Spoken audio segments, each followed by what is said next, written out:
Ce film raconte l'histoire d'un projet, celui du Mené, un territoire rural déterminé à prendre en main son approvisionnement en énergie. Le Mené se situe en Centre-Bretagne, dans les Côtes d'Armor, au cœur d'un triangle Rennes-Saint-Brieuc-Loudéac. 6500 habitants vivent dans les communes de Collinet, Langourla, Le Gouret, Plessala, Saint-Gilles-du-Mené, Saint-Gouénot et Saint-Jacques-du-Mené. Le territoire possède déjà de nombreux équipements d'énergie renouvelable. L'usine de méthanisation Geotexia, des chaudières bois réalisées ou en projet, de l'électricité solaire, une unité d'huile carburant, un futur parc éolien et une pépinière d'entreprise dédiée à l'énergie. Ce travail sur l'autonomie énergétique vient d'une démarche collective initiée il y a 40 ans sous l'impulsion de cet homme, Paul Houet, ancien sociologue et maire de Saint-Gilles-du-Mené pendant 15 ans. Nous avons commencé en 1965. Le Mené, c'était un pays qui n'existait pas, un territoire qui avait traversé l'histoire de manière anonyme. Et qu'est-ce qui s'est passé? C'est à partir d'enquêtes de participation que j'ai fait avec des étudiants et avec les jeunes agriculteurs du coin qu'on a pris conscience qu'il fallait se réveiller. De là a été créée une dynamique autour de 3 axes: moderniser l'agriculture, créer des emplois agro-industriels et puis faire du tourisme un levier d'animation culturelle. Voilà les 3 axes qui ont été toujours le projet du Mené. Ne pas tout attendre de l'extérieur, se prendre en main. En 1995, le Salon des fourrages de Plessala accueille 43 000 personnes. Dans la foulée, l'association Mené Initiative Rurale, MIR, est créée pour prolonger cette dynamique sur les énergies renouvelables et l'éducation à l'environnement. Elle le prouve encore aujourd'hui avec un projet d'art contemporain novateur dans un fond de vallée. Les gens qui sont à travers cette association, c'est des gens tous citoyens de la communauté de communes, voire au-delà, qui ont envie de réfléchir au lendemain. Parfois avec des projets un peu utopiques au début, et au fur et à mesure qu'on crée donc cette utopie, vient un espace de réflexion et d'action pour souvent faire aboutir les projets. L'association a balisé un petit peu le chemin. Et ce chemin, aujourd'hui, il est emprunté par les élus et c'est une bonne chose. Et ce qui a permis sans doute aux élus de ne pas partir dans l'inconnu lorsque les énergies renouvelables sont devenues un projet économique pour le territoire.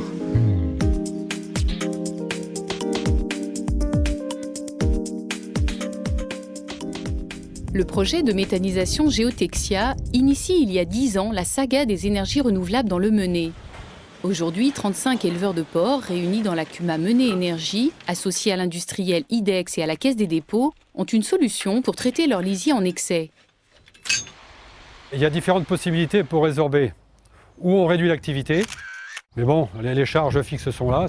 Exporter du lisier, bon, c'est beaucoup d'eau, ça coûte trop cher. L'autre possibilité, c'était de traiter individuellement, mais les structures d'exploitation ne sont pas suffisamment importantes pour arriver à digérer de tels investissements. Nous avons donc pensé à traiter collectivement. Dans Geotexia, 75 000 tonnes de lisier et coproduits industriels sont digérés par des bactéries pour produire du biogaz composé de méthane et de CO2. Ils génèrent en électricité l'équivalent de la consommation de 4600 foyers et de la chaleur pour chauffer des serres et transformer le résidu en fertilisant exporté hors région. Une quarantaine d'éleveurs réunis dans la coopérative Ménergol est à l'origine d'un autre investissement privé, une huilerie. Elle presse les graines de colza des adhérents pour fabriquer de l'huile carburant et des tourteaux destinés à l'alimentation des animaux. Ce biocarburant est encore peu utilisé, mais la donne va bientôt changer. La communauté de communes, donc à travers le CIVOM, a le projet dès l'an prochain de faire l'acquisition d'un camion pour faire le ramassage des ordures ménagères. Le camion va être équipé d'un kit de bicarburation pour tourner à l'huile. En produisant leurs tourteaux de colza, les éleveurs économisent car ils achètent moins d'aliments importés. Je produis déjà des céréales que j'utilise donc sur l'alimentation des bovins. Le deuxième objectif, c'était de produire aussi la protéine. C'était l'occasion de pouvoir utiliser cette graine de colza en la pressant et en ramenant le tourteau pour les vaches laitières. Tout ce qu'on peut produire, c'est les premières économies en fait.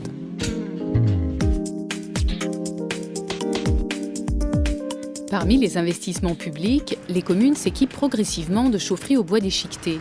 C'est déjà le cas de Saint-Gouénot et du Gouret, et bientôt de Saint-Jacques, Plessala, Collinet et Langourla. Le bois a l'avantage d'être une ressource durable, locale, et qui s'accroît d'année en année. La chaudière dessert des bâtiments publics, communaux ou intercommunaux, des activités commerciales, des activités de services et un ensemble de 27 logements.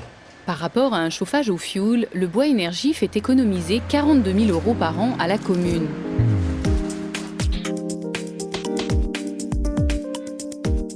Plusieurs communes ont également investi dans des installations solaires, comme à Saint-Gouénot, Le Gouret et ici à Plessala sur la toiture de l'école. Est-ce que vous savez ce que c'est qu'un panneau photovoltaïque?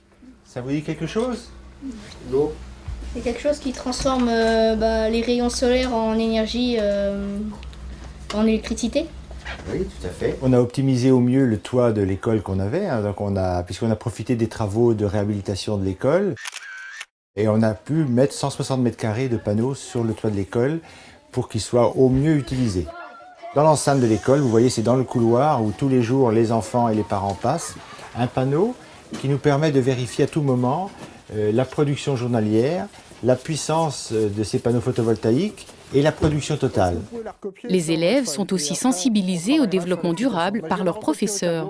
Donc je vous ai demandé de faire une recherche chez vous sur les énergies renouvelables, l'électricité, les moyens d'économiser.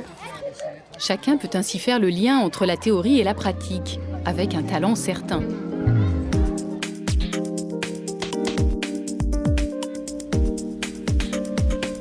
Un projet éolien participatif situé entre Saint-Gouénot et Saint-Jacques-du-Menet est semblable au parc existant de Bel-Air, un peu plus au nord. Une fois mis en route, il portera à 23% le taux d'énergie renouvelable dans l'approvisionnement du territoire. Le principe de fonctionnement de ce parc éolien participatif, c'est effectivement de créer une cigale qui est un club d'investisseurs.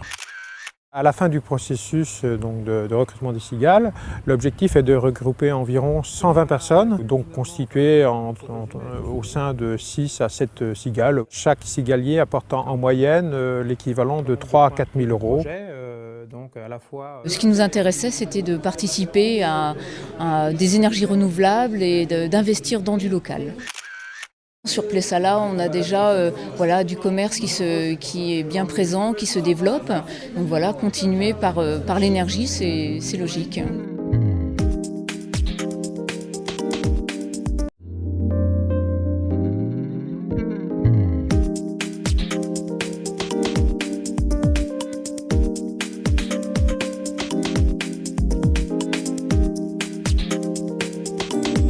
Important bassin d'emploi de Bretagne et des Côtes d'Armor, le Menet fonde sa performance économique sur l'agriculture et l'agroalimentaire.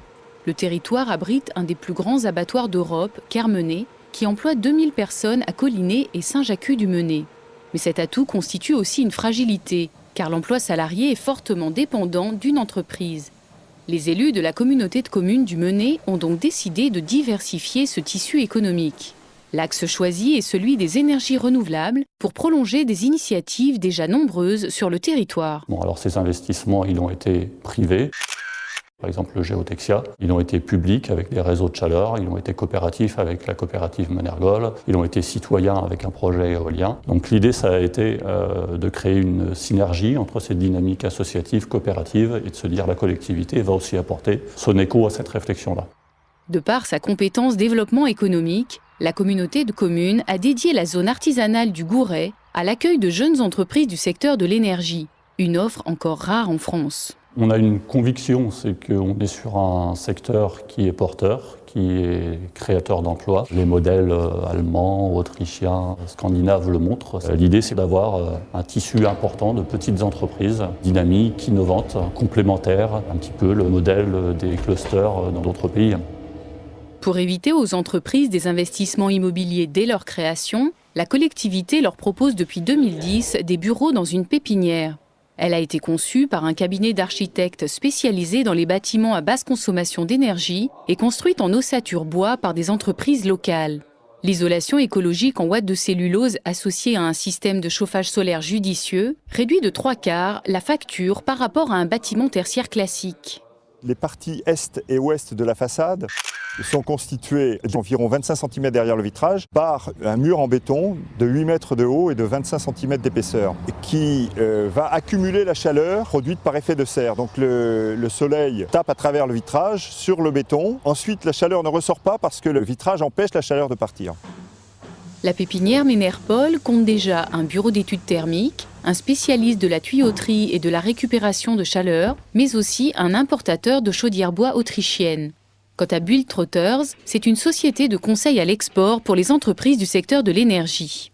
La pépinière du Ménerpol offrait pour une jeune société d'être accompagnée, de ne pas être isolée et d'avoir un siège social dans la pépinière qui est consacré à l'utilisation rationnelle de l'énergie m'apporte une crédibilité complémentaire vis-à-vis des autres industriels.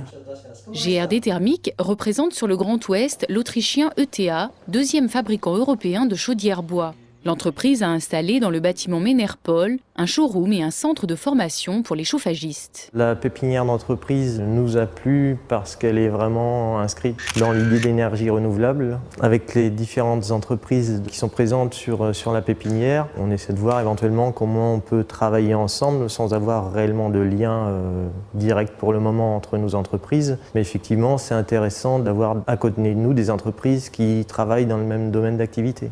La communauté de communes encourage aussi la création d'une filière artisanale dédiée à la performance énergétique. Elle travaille sur un programme d'une 30aine de maisons à énergie positive, sans dépenses de chauffage. Il y aura un dispositif de chauffage solaire, non pas comme ici, puisqu'ici c'est un chauffage solaire instantané, à relativement court terme, tandis que là on aura un système à long terme, un système qui emmagasinera la chaleur l'été, et qui l'utilisera tout l'hiver, enfin la mauvaise saison. Pour chaque maison, on économisera entre 1 et 2 tonnes d'équivalent pétrole d'énergie par an. Ces quantités d'énergie fossile, économisées grâce à la conception optimisée des logements, à une meilleure isolation et à l'emploi d'énergies renouvelables, contribueront à l'indépendance énergétique du Mené, un objectif réalisable à l'horizon 2030.